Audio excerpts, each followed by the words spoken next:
My name is Daniel Posney, and this is Shifting Perspectives. And today we're talking about anger, frustration, and resentment. And maybe that should be frustration, resentment, anger, and how to deal with that. So, whether it's getting snippy, that little energy behind your words that don't feel loving, or the full blown arguments, we all have our ways. And what do they, those feelings, those emotions, anger, frustration, and resentment, what do they all mean? And what is the radical solution? I'm glad you asked. So when I think about that frustration and resentment, both of them are kind of holding in kind of feelings. Frustration is this, nothing's been released yet, and it's holding it in close to you. This frustration, why can't I, or why can't they? This frustration with what is. And, I'm reminded about Byron Katie's work called The Work, and where you do these 4 questions around this thing that you're frustrated about. That the reason why you're frustrated because you're thinking that it should be a different way, differently than what it is, and it's not. So the more that we hold on to that is that what builds into resentment, and then finally anger, or shutting down, or however you cope with that. So, if you want to evolve, get into a relationship. If you're doing the work, and if you've got processes and tools, and hopefully that's why you're here doing this. So when I think about the times when I've been frustrated and starting to get these little resentments, the resentment comes in is when I'm start to listen to the thoughts that my mind is giving me. And so it's saying, Valerie did this and she should have done that, and why did she do this? And that's when I listen to that and I hold on to that, and that builds up this force field of resentment. And so first it started with the frustration, then what builds is this resentment. And then if it continues on without me doing work around it, it turns into anger, and it's just this, it's kind of like I'm saying, why can't reality be different than it is? It should be different, but it's not. And that's what leads to the outburst. And what I needed to do, I needed to find out exactly what was the frustration. What is the specific thing that causes me frustration? And I'm talking about just the relationship. And yeah, still in such a beautiful relationship, still little things come up. When we're really tired, or we're overwhelmed, and especially overwhelmed, and we just got done moving our offices, a lot of moving and stuff like that, and coordinating. Of course, you're not going to be yourself. If you were in a cave in the Himalayas, no problem. But when you're in a relationship and you got business and multiple businesses going on, there's more opportunity for that. So that's completely normal. So what came up was little frustrations and anger, and little things like energy behind my words. Like, it's like I'm really kind of poking with my words. And it's because I was feeling overwhelmed. I had just done like half a dozen things at home: building, carrying, cleaning, hauling, digging, everything. And then there was more to do. And so that was my frustration, is this, what goes on my mind is I'm overwhelmed with all this needing to do all these things, and if I have to do one more thing, or I have to redo another thing, that's what comes up. And so the stress comes up. Well, if I go to normal therapy or counseling, what they're going to tell me, probably in their most loving way, is how can you better deal with your stress? What tools do you have to better deal with your stress? Well, that's not how I work. I want to find out from what the root cause is, why I keep creating the overwhelm. Why do I keep on creating things that overwhelm me? So I have to go back down into some kind of a self-inquiry that says, why do I have this program? And it's really good to think about it as a program. This program that runs, that says that I need to keep on doing, or the more things that I do, the more value I have to myself, or something like that. So that's where I go, is I go into somewhere early on in life, I got the message that I needed to make myself more worthy by doing more things. And I know a lot of people, have that kind of thing, multiple jobs or multiple businesses, and they think it's them. I'm just a type A personality. Well, you weren't a type A when you were a baby. Something got developed to kind of create you with this belief. And if you really look at it, we would all be much happier if we put our ego to the side. We would be really happy just sitting on a beach, just hanging out, until our ego came in and said, okay, that's enough. Now you're bored. So now you're not okay with the situation. So you need to do something. So without the ego, you're okay with that. But with the ego, it's a different story. So the other question I have for you is, when you're in this anger or frustration and resentment, do you want to be happy or do you want to be right? And usually when I'm in, anger or resentment or frustration, I'm completely thinking that I'm right, or at least I want to be heard, and I want to be someone to feel this frustration. But I'm not really concerned about being happy. So this is where the radicalness comes in. Is that okay? If you're frustrated and you're angry right now, you really want to be happy. Maybe not right now, but in your life you want to be. You say yes, but right now I'm angry, but I do want to be happy in my life. Okay, if you do want to be happy in your life, then there needs to be some radical inquiry going on. There's some radical questions that need to be answered, and that's where this comes in. The thing about the overwhelm, what causes the anger and frustration and the resentment, is the question, why do I let myself get overwhelmed? And the answer, part of the answer to that is setting not only boundaries, but peaceful boundaries. So there's a difference. When you set a boundary, sometimes, like it comes off as this hardness. I need to set a boundary right here and do this, and you can't. It's that kind of thing. But what I'm practicing is setting really peaceful boundaries so that my words are really clear, and I'm not projecting this forceful energy in my words. I'm really calm about it, and I say, I'm not going to be able to do that today, and this is when I can take care of that. Or maybe you might want to get someone else to do that. So really calm, really peaceful, and I don't have a charge behind it. In fact, that just came up this morning. Valerie wanted me to go take measurements on something, and she wanted me to do it during my motorcycle ride today with a friend. And part of me was like, yeah, I can do that. I can do that too. And I can stop by the hardware store and get this.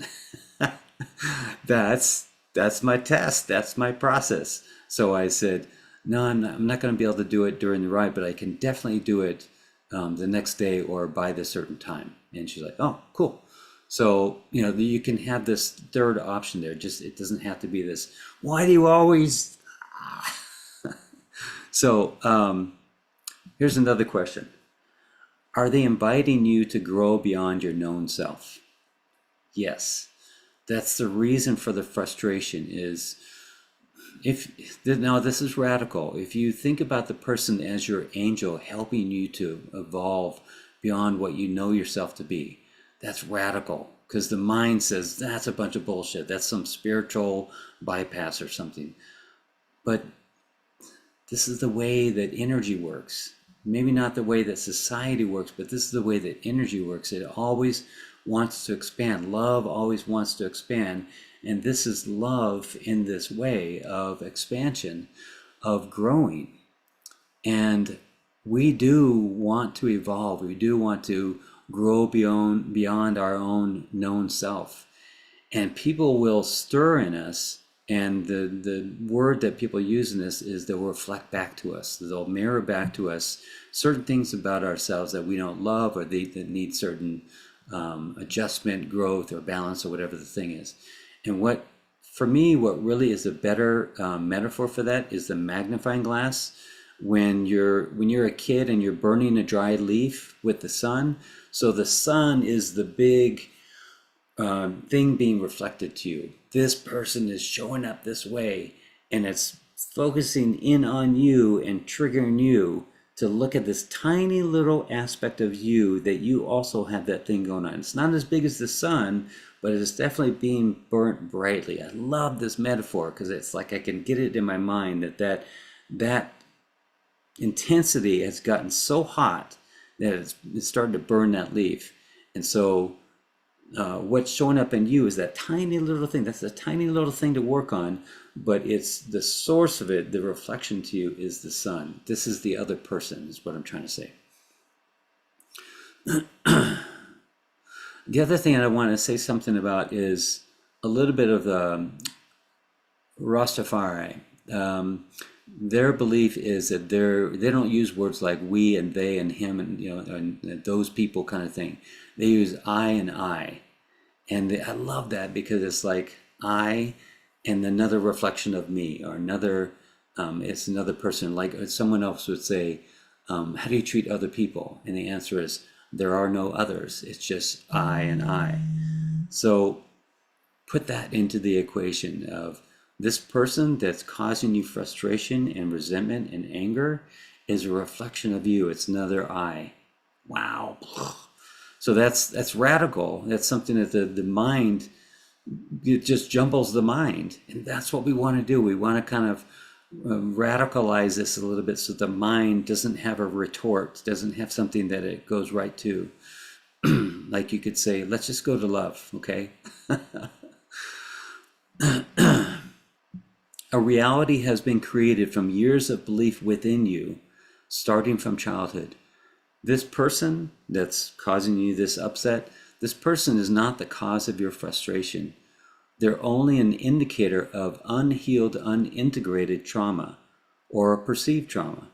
This is a potential for this to happen now, for this healing, for this integration to happen now. Let me say that again. This reality that you're experiencing with this frustration has been created from years of belief that has been fed into your program of yourself. So think of yourself, your independent, individualized self as a program that runs. And you have certain thoughts and beliefs and character and all that stuff and personality that goes on. And think of it as a program that certain beliefs have been fed into this program. So what's showing up right now is an effect of the program. Now, imagine another more conscious and wise version of yourself seeing you with truth and compassion, without judgment. In fact, if you could close your eyes right now, imagine another more conscious, more wise, more evolved version of you that may already exist, probably already exists, looking at you. It wouldn't look down on you. It would look at you and love you. Like that love is just, it starts to make my eyes water to think about how I would be seen with just compassion, with just truth, and with just life wisdom. And it would say, I love you. Oh, you're another me. Why would I not ever love you? But I see you so truthfully. I see where we do these things, where you are in the field of this right now. I've resolved myself from that. I've worked on that and recalibrated myself, but I can see where you're at it. You're still in it. And there's just no judgment, but just compassion, but real clear truth. Now, see that this is what happens to you when you get this reflection back to you. And it would be just this most loving thing. So if you could imagine yourself as a more evolved version of you looking at yourself, you would see it so clearly and you wouldn't have any resistance to changing that and to evolve from that. You are not broken. And this isn't about continuing to blame you or your childhood. So the feeling that I was getting in meditation today is that, oh, it's me again. Oh, I'm always the problem. You're telling me it's always me and I'm the problem and this, I create my own reality and all that, blah, blah, blah. Yes and no, but you're not broken. It's the effect of life. We come in and so perfect in our consciousness, in our being, and then we're fed into this imperfect body and also perfect into this imperfect society and this imperfect reality, that there's this all these things going on that affect us and they mold us and they condition us. It's just the effect of life. On one hand of it, we're not even here. This is a big dream, but the dream is this imperfect reality. The one who's watching the dream is the perfection. So there's no way you could be broken. In the dream, there's this feeling of being broken and being hurt and being not right and all these things. And so that's what we're working on. We're working on the dream reality. So don't take it so personally that, you're broken or something. You're having a dream of you needing to heal. And in this dream causes this soul evolution. So what a cool thing to be able to go into a dream reality to work on yourself. So you get to evolve your soul by having a dream. So here you are, you got the soul, and then inside the soul is the physical person, the physical reality. And then inside that person, there is a dream reality. And so it affects the whole, it reverberates out into the soul. And so the soul evolves. I know that's kind of deep, but I can't explain it any other way. That's just the way I know it. So that looking at yourself this way and seeing it this way, it causes you to see yourself in a similar way that you might see yourself after death. You would see yourself and you go, I see it now. It's so clear because there's no resistance to it. There's no resistance to seeing your own self. That's why I invite you to imagine yourself as another version, or invite you to see yourself at your death. That as the responsibilities and the beliefs and the thought structures and all those things start to fade away, and you're left with this beingness of no structure of identity of self, and you're no longer a doctor or a surgeon or a plumber or a bad person or a good person or a Christian or a Muslim, you are just being, you would be able to see yourself. So what I'm inviting you to do here to resolve the anger and the frustration and the resentment is to go into a process that identifies exactly what you're frustrated with, and see how the thing that you're frustrated with this other person is something that you're frustrated with within your own self. So this person who is wanting you to be different than you are, is it something that it could actually help you? Are you frustrated with them because they're so analytical? Could you used to be a little bit more analytical? Are they frustrated with you because you don't take responsibility? Could that be true? So this person is reflecting back to either a mirror reflection of the opposite of you that you could be a bit more balanced in, or are they reflecting back to you something that you get frustrated with them about, but you've actually got it going on too. So that's the thing that's frustrating to me, is that when I get frustrated with Valerie or someone else who is behaving in a certain way that upsets me, the first thing I do before I launch out into a thought or belief is ask myself, do I do this? Can I be this way sometimes? And even in a little way, just like that magnifying glass. If I magnify into myself, do I have some of that going on? And if I have some of that going on, does it cause unloving thoughts about myself? Shit, it does. So there it is. So frustrating and true that everything comes back to me. No, I'm not broken, but it does come back to me. But isn't that how we want it? We want to have some way of knowing of how we're doing in the world, how we are doing in this reality, and how perfect it is that we have a body to reflect our emotional state, and we have other people in our reactions, in our reflections, to see how we're doing in our own soul's evolution in this dream. So the summary is, pull yourself out of your mind and its jumbled consternation and his jumbled ideas and beliefs and programs and all that stuff it's trying to tell you, you can assert yourself right now and say, enough of that, enough of the mind, enough of the thoughts. What's really going on here? And the mind is still trying to get in over here, but you are so focused on resolving this once and for all. And it takes radical self-inquiry and radical love to do something like this. What else are you going to do? If you're going to continue to create more of the stuff, or you're going to finally change your reality. And what usually happens is when you start working on it on this kind of a level, you're not gaining more tools and more awareness so you could bring this back to your relationship. I know that sounds like what you're doing, but you're not.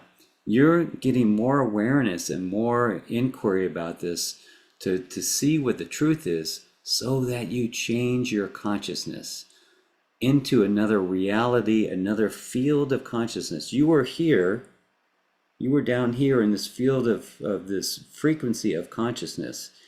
And then you look at yourself and you get clear and you get truthful with yourself and you see that the patterns that you're frustrated with in other people are patterns inside you. Holy crap. Now you're in a much higher state of awareness and consciousness. And in that other state of frequency of consciousness, you attract and create different things. And that's all you do is you keep on, like Valerie would say, is that your old high becomes your new low. And that's how you evolve in consciousness. I don't know how people do it when they get like spontaneously evolved or spontaneously enlightened. I imagine they still have triggers. They still have stuff come up. But for me and for a lot of people I know, that's all we do. We keep on shifting up and up and up. And we have compassion and empathy for who we used to be, but we're not quite in that same field anymore. So that's it. So the anger and the frustration and the resentment is that it's growth coming, it's coming out of you, is that it's an opportunity for growth and it's stirring up in you. And it's the ego that's saying, I don't wanna move from my place.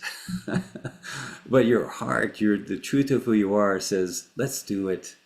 What else are we going to do here but grow, evolve, have fun, be truly happy, and experience pure love? Thank you. I love you. Bless you. See you next time.